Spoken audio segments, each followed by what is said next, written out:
Hi, this is Eric Miller from Instructinate, and you've reached part 10 in our series on how to purchase an electron microscope. This one is maybe going to be a little bit on the long side, maybe a little boring, because we're going to get into a lot of little nitty-gritty details on something that's really important. This is something you should be doing every single time you look to purchase an instrument, and that is to check the facility's requirements. We all know that electron microscopes are going to need electricity, but what kind of electricity? How much? And does it need anything else? So what do we want to know? First is electrical requirements. We need to know what kind of electrical connections we're going to require for that instrument. Is it 110, 220, 1, 2, or 3 phase?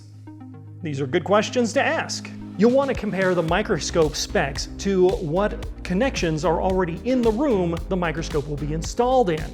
Why? As we mentioned in an earlier video, upgrading the electrical systems in a room can be pretty expensive and can significantly impact the overall expense of an instrument. So this is really good information to know beforehand. Water! Yes, your microscope may need cooling water. You definitely need to know that beforehand. If it does require cooling water, you'll want to know if it comes with a water chiller or if you'll have to purchase one on your own. FYI, water chillers are not normally covered under the normal service agreement or warranty for an instrument, so it's a good idea maybe to ask about it beforehand, but just be ready for disappointment. As for water chillers, there are two kinds, air-cooled and water-cooled.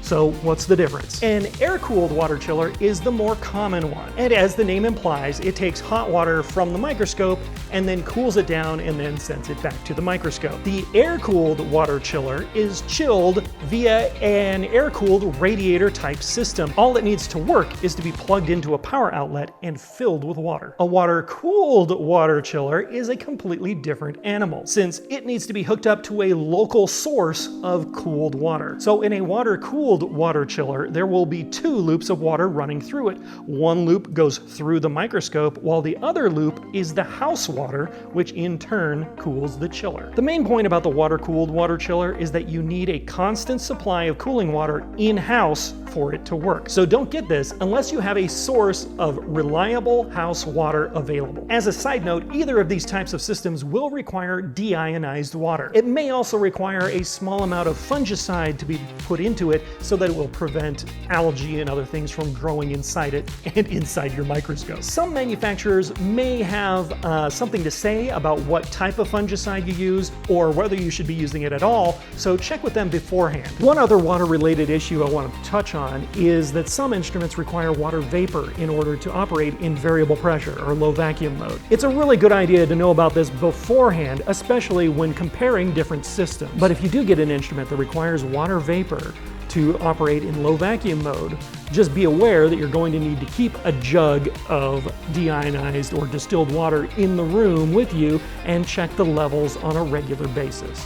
Guesses? Does the instrument require compressed air? Most electron microscopes will. If you have house gases in the room already, you may be able to get away without an air compressor. However, you should also check beforehand to make sure that the gases you have in the room will work with the instrument that you have. For example, is clean dry air acceptable, or does it require nitrogen? If you don't have house air or other gases, you're going to need to check and see if the instrument comes with an air compressor. You'll also want to know if the air compressor is covered under any warranty or service agreement you're getting with the instrument. There are also different types of air compressors, and most of them are pretty loud.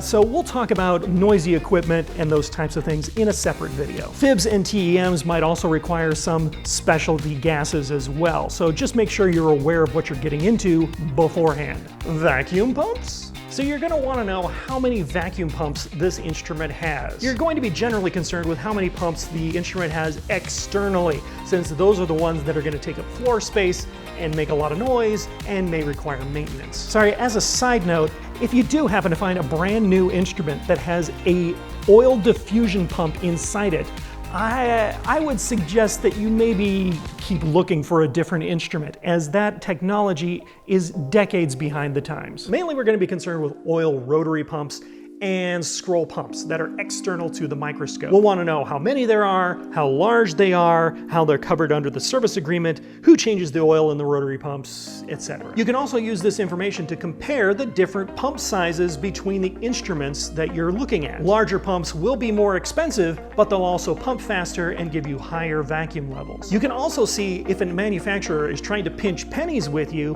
by offering the smallest usable pump with an instrument. Once you know which instruments you're going to be considering, put a list together and you can compare all of them up against one another. All of these requirements is just one more set of data that you can use to understand what you're buying and also to help negotiate between the different vendors. Of course, there are other issues that we can discuss when talking about a room, such as floor space or noise and vibration, EM interference, and we'll cover all of those in a separate video. Anyway, that's all I got for you this time. My name's Eric Miller, this is Instructinate, and I hope that you'll subscribe to come back for future videos, and also contact me directly if you're interested in having me come to your site and teach you how to use your SEM.